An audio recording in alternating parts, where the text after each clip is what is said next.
Minu tippkaal oli 136 kilo ja nüüd vähem kui aastaga olen ma kaotanud 60 kilo.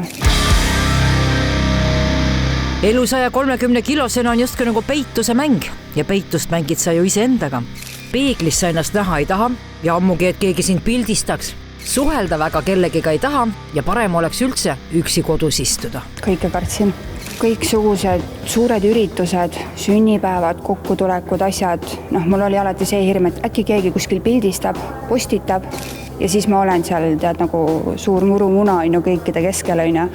Et kõik veekeskused, kõik sellised asjad, teatrid, kinod, see istubki nagu kuskil mustas augus selles mõttes, et sa oled nagu nii vaimse kui füüsiliselt nii katki tegelikult ja ei sotsialiseeru ja siis sõbrannad kirjutavad, et Sandra, kus see kadunud olema? Ma olen siin kogu aeg, ma ei tahagi suhelda kellegiga, et see on tegelikult ikkagi päris selline kurnav ja raske. Miks see kinno ei läinud? Et ma ei mahu äkki tooli peal ära. Selles mõttes, et okei, need kallimad toolid, vahepeal lastega läksimegi, siis otsimegi need, mis on need kõige üleval read, mis iganes, et staaritoolid on sinna mahtusime vähemalt ära, aga siis jalatuge ei julgenud ka üles tõmmata, et äkki kuskil mingi mehaanika annab otsad, et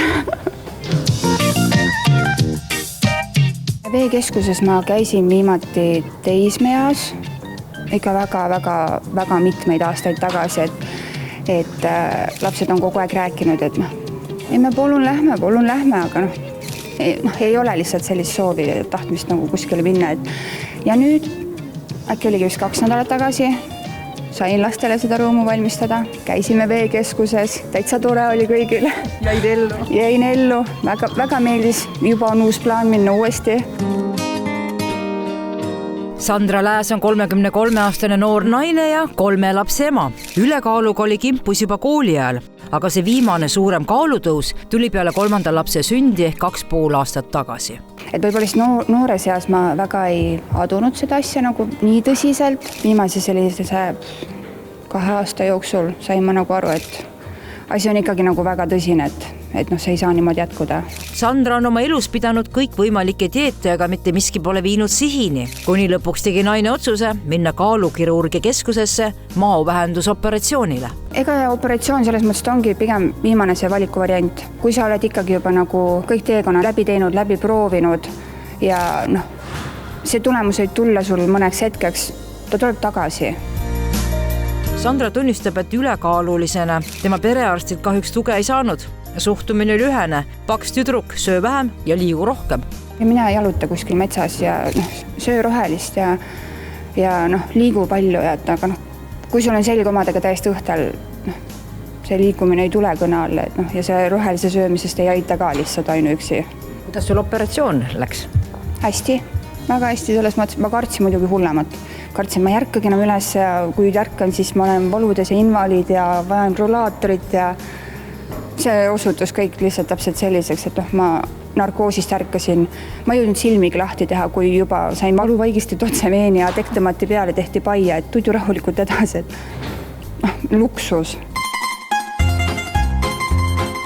Maovähendusoperatsioon tähendab aga korralikku elumuutust. Magu, mis varem võis mahutada supi, prae, magustoidu ja kuhjaga näkitsemist, lõigatakse viinapitsi suuruseks. Need toidukogused, et kuidas keegi saab alguses esimesel nädalal 60 grammis kõhu täis, et väike mingi nagu viinapitsikene, et see on sinu üks söögikord, siis mõtled küll, et nagu, aga ei, selles mõttes sellega harjud nii kiirelt ära ja kõik on selles mõttes super hästi. Aga kooki võiksid endale lubada või? Ja vahepeal ikka selles mõttes võtad, sööd, aga võib-olla selles koogis pool sööksin ära ja siis on kõik. See isu saab nii kiirelt täis. Mina ikka tegin nalja, et kui ma ennem armastasin magusat, et siis et äkki kirurgides keegi nagu lõikas mingisuguse magusa soolika ka mul läbi, et see võib-olla oleneb inimesest, aga nagu peale operatsiooni nagu minu see vaimne pool nagu hakkas täiesti teistpidi nagu tööle, et ongi see, et sul ongi väiksem toidukogus, sa sööd tihedamini, aga palju vähem ja pigem on minul häda see, et ma ei söö nii palju, kui oleks vaja ja siis tihti tekibki see mingi veresuhkru langus, ja siis mingi Sandra, sa pead sööma vaata, muidu on jälle halb olla. Mäletada kinga paalte kinni sidumist või või kuidas sa... ei taha mäletada, see oli iga kord näiteks talvisel ajal saapapaelad.